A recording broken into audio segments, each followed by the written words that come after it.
So before I get started, the company I work for is Recorded Future, and our mascot is Marty, which is a cute little space alien. And I have exclusive here to BSides NOVA a bunch of bootleg Marty stickers that you guys are welcome to have. Some of my colleagues were sitting around one day and they wanted to know what Marty would look like in an 8-bit format in a mecha. For those of you who are over 25 and have ever played 8-bit video games, in a mecha suit. So he sketched it out, and I sent it over to Sticker Mule, and they were nice enough to make me a bunch of them after I confirmed that, yeah, sure, I definitely own the copyright on it. So if any of you are Recorded Future fans, and you should all be, feel free to help yourself to a sticker. And if you're good, then we can go. Awesome. Thank you guys, first of all, for coming out today. Really appreciate it, and really appreciate everyone's support of BSides. Today we're going to talk about something that doesn't get talked about a whole lot, which is domain registrar security. Everybody talks about securing DNS traffic and looking at DNS traffic and all types of things associated with DNS. Nobody ever talks about actual security with your registrar, because you register it and then you kind of forget about it. And that's kind of the area that I specialize in. I specialize in protocols that people set up and then completely forget about. Which is actually a surprisingly good business, because there's a whole lot of stuff out there that people forget that they've done, that they're like, oh crap, when they get hacked. So about me, 15 years experience in security, threat intelligence analyst at Recorded Future, write about security, intelligence, DNS, ransomware, and NTP. That's my contact information. I co-wrote a book about DNS security, which is, I think, why they let me talk here. And I've been doing either networking or security for a very long time. And before that, I sold shoes. So it kind of a weird jump, but smelly feet, smelly hackers are kind of the same thing. This is my requisite scare slide. If you've ever been in sales or been approached by a salesperson, you know you've seen one of these. So I'm just going to go ahead and steal the format. These are just from the last year. Bad things that happen because people either had their DNS hijacked or forgot to renew a domain name. So it happens a lot. It happens to really big companies, really small companies. Only if it's a really small company, it probably doesn't make the news up here. But it happens way more than people think. So what we're going to talk about today. First of all, figuring out what domains your organization has, centralizing control, securing domains at the registrar level, communication with your registrar, and then testing your new security plan. We're not going to talk about securing your DNS infrastructure, monitoring DNS traffic, a load of other DNS security issues. If you come to BSides Pittsburgh, hopefully you'll be able to hear me talk about that there, because that's the talk I've submitted to them. Come on in. Okay. So John Cusack is going to help me give this talk because he is way better looking than I am. And these are actual quotes pulled from the movies, as far as you guys know. So we're going to start with finding out what domains your organization has, who registered them, and when they expired. Now, this seems like it would be an obvious thing, but it's really, really not. Because anybody with a corporate credit card, or not a corporate credit card, but an expense account, can register a domain. And they do it all the time. And then they forget that they've done it, or they don't know that they have to renew it, or whatever. So the first thing that you have to do if you're going to secure your domains at the registrar level is find out what domains you have. Who's registered them, where they've registered them, why they've registered them, what the purpose is. And you can do that by reaching out to all the different departments and ask, but then you may find out that Bob in marketing registered a domain name for a contest you had 3 years ago, and then Bob was fired, and that domain's getting ready to expire, and somebody may pick it up. So sometimes it's also helpful to use something like domain tools or other third-party vendors to kind of just look and see what domains have your have your name in them, have your company brands in them. That also helps you find out when people are using your domains for malware, which is a good thing. Not the focus of this, but it's good to know that so you can put a stop to it. Catalog where all the domains are registered. So, again, I'm going to pick on Bob in marketing for a second. Bob may be really excited about women in bikinis, so he registers at GoDaddy. But GoDaddy may not have all the security features that your team wants. So it's important not just to know where what domains are registered, but where they're registered. So don't find out the name, find out the registrar and its security capabilities as well. Then document everything, because then when you leave to go find another job, your documentation is still there. Step 3. We're going to centralize control of the domains and create a domain registration policy. Now, that does not mean that you in security should be responsible for all domain registrations. You don't want that job, and nobody wants you to have that job.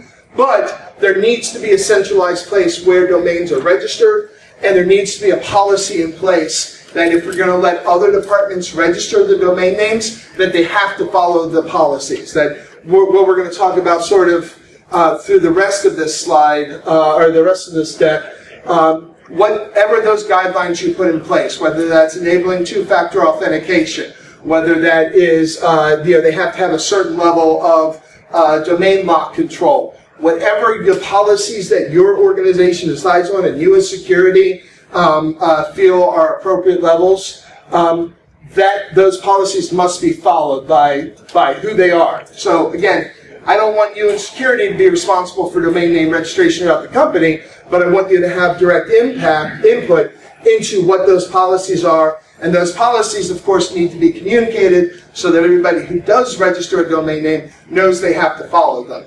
Ideally, you can make it easy by saying, these are the 4 registrars or 2 registrars that we approve of. If you're going to register a domain name, it has to be at one of these registrars. And then if you've got a good relationship with that registrar, you can say, hey, if somebody comes in from our company to register one of these domain names, make sure that they're enabling these check marks. So there are a lot of registrars that will support that type of capability. Some of the larger ones obviously won't, but if you have a good one that does, you definitely want to stick with that. Again, enable registrar two-factor authentication. Make sure no registrar is required to support it, but two-factor authentication is a quick and easy win for that. It prevents things like your domain being hijacked if you have to use two-factor authentication in order to register your domain name. Lock your domains to prevent updates and transfers. All ICANN accredited registrars have to enable domain transfer lock, which means that you can't transfer that domain to another registrar. They can't transfer it without checking with you, without going through an authentication process. But there are some that go even further, and they allow things like you can't make changes to an A record, or you can't make changes to a CNAME record without going through an authentication process. So you won't even be able to make changes to a zone file without doing that. That's how Mark Monitor, for example, has had a lot of success. Is this domain's locked down, and you can't do anything with it unless you go through an authentication process. And that keeps not just the domain, but any subdomains within that domain from being changed or modified without you knowing about it. And especially in large organizations with the rise of Akamai and other CDNs, your domain should stay relatively static, and your basic zone files should stay relatively static because everything else is done over CDN. I hope you guys aren't sick of John Cusack yet. I feel like I've given him more screen time in the last 15 minutes than he's had in the last 10 years. So I hope that's okay. Enable DNSSEC for all of your domains. It used to be a real pain in the butt to run DNSSEC, but honestly it's gotten a lot better. I know I use Dyn for all my domain names, and it's just a click of a button. They generate the certs for me. I enable it. I renew it once a year or more often if I want. And I know that my domains are trusted when people do transfers and do queries against my against my domain names.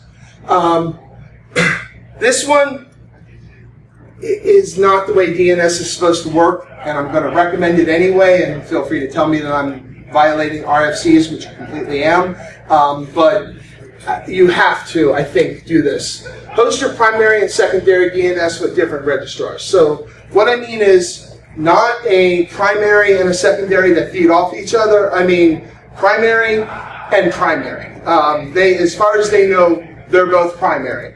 That way, at least if something goes incredibly wrong, all of your security policies fail, and the bad guys take over your domain names, at least half the people will still be going to the right place, because the bad guy would have had to compromise both the primary and the secondary in order for to do bad things.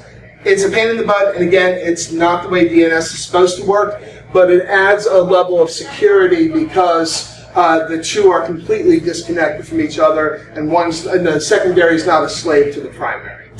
I'm surprised that works at all. I mean,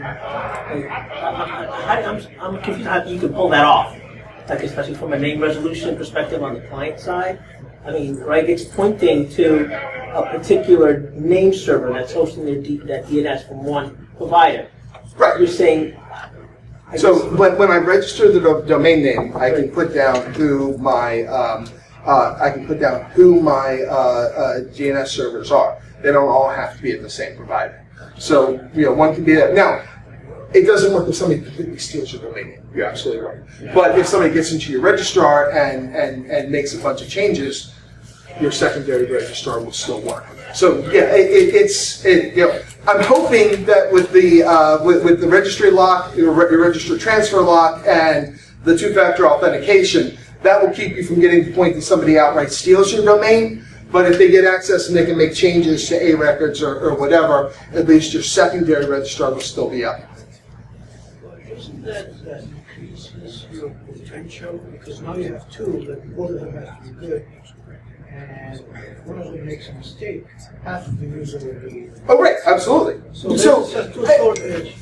it's either way, right? I mean, either way, you're stuck with. You have to have one registrar that is always right and never makes a mistake, or you have to have two registrars that you hope neither one makes a mistake. It depends on what you consider to be sort of your failover mode. I mean, it's the same thing as clustering servers, right? You cluster servers, hoping that none of them break down, but if one of them breaks down, the other ones kick in, So if you've done your research and you look at the security track record of the registrars that you're using, hopefully you're only using secure registrars. And the other option, of course, is if you're large enough and have enough infrastructure, that secondary registrar, that secondary servers can be you. You can put that in your data center. You can maintain them and so on and so forth. It's just at this point, especially with split DNS and everything else, there's very little reason to take up space in your data center with primary and secondary DNS servers. Honestly, yes, for the stuff that's internal to your network that you don't publish publicly anyway, absolutely. But for the rest of the stuff, it's just so much easier to have a third party do it as long as they're following the right security protocols and you challenge them. Which leads to our next thing, which is really important. Pen test your registrars, though that doesn't mean try and hack into their DNS servers. Please don't do that. But social engineer. There's a lot of talks about social engineering here today. Social engineer your registrars. Can you reach out and get them to make changes without the two-factor authentication? Are they listening and following the procedures that you have in place with them? I think that's really important and not just with your domain registrars, but with any of your cloud providers, right? We've put so much stuff in the cloud. You need to test the security of your cloud providers the way that you would anything else internally, because they're essentially an extension of your organization. Especially with something like DNS, which is so critical to every organization. Email works, web works. Your whole organization is based around that. It's important to make sure that they're following the security protocols in the same way that your internal staff is supposed to be following protocols. And that goes back to when you talk about pen testing, using either third-party providers or if you have access to who is Registrar's registry information to continue to monitor for your names, your brands inside of newly registered domain names, looking for things that might have been registered internally by somebody who's not following proper procedures, or by a bad guy looking to take advantage of your name to launch phishing attacks and so on. And so this is, for those that came for the John Cusack quotes, this is the John Cusack quote, which I'm actually going to just zip up this entire presentation and send it over to the Academy Awards to archive for his in memoriam, because I think I've gotten most of his movies in there. So if anything happens to him, hopefully we'll just use this presentation. So I'm putting this quote up here because this is the way people think of security teams, right? They hate us. We're the department of no. We tell them bad things. No, you can't do this. No, you can't do this. No, you can't do this. And when you go back to your companies and you say, oh, hey, you know what? We never really thought about how we secure our domain names at the registrar level. We need to think about that. We need to kind of put this together as a plan. Undoubtedly, there'll be pushback. You know, marketing isn't going to want you to be in charge of domain names. Not that you're proposing that, but that's what they're going to hear. Sales, same way, etc. So there will be some pushback, but creating a domain registration policy, it not only allows for your organization to be more protected, or your domains to be more protected, it also allows you to hunt down and squash rogue domains. So in general, it improves the security of your organization. I mean, we also what happened after the Equifax disaster, where a whole bunch of people registered EquifaxSecurity2018.com or whatever, and so not only did they have problems with how they handled it, but then there were a whole bunch of fake domains that shot up trying to interfere with them. So you need to be on top of this, and this policy helps doing that. Only you can't go into it with that attitude of, you're stupid and you have to do this because I'm telling you. Now, it may be true. They may all be stupid. I mean, we're all friends here. This isn't videotaped. So it may be true. They may be all stupid and wrong for not wanting to do it. But you can't approach it like that. You need to explain the benefits from a business perspective, from a financial perspective, in order to get the, in order to understand, help them understand why this is important and why it can help save the company money and make the company operate more effectively and prevent a potential breach down the road. So you can think this inside all you want in your internal dialogue, but outside you want to explain to this in a business reason why that happened. One last, we have questions, but before we get to those, I do want to tell you guys again, I work for Recorded Future. They were very nice to give me enough time to do the research and put this together. We have a free Cyber Threat Daily newsletter that we send out to like 30,000 security people every day. If you're interested, definitely subscribe to that because there's a lot of really good information there. If nothing else, there's a lot of great stuff to tweet out that comes from there. So you know, you can get your Twitter feed going and make yourself what do they call us? Thought leader? Yeah, you can be one of those because of the Cyber Daily. Or you know, get useful information that may help within your company. That's all I have. I went through that a lot faster than I intended. So you have 12 minutes to ask questions, or I think there are still lunches out there if you guys want to have more lunch.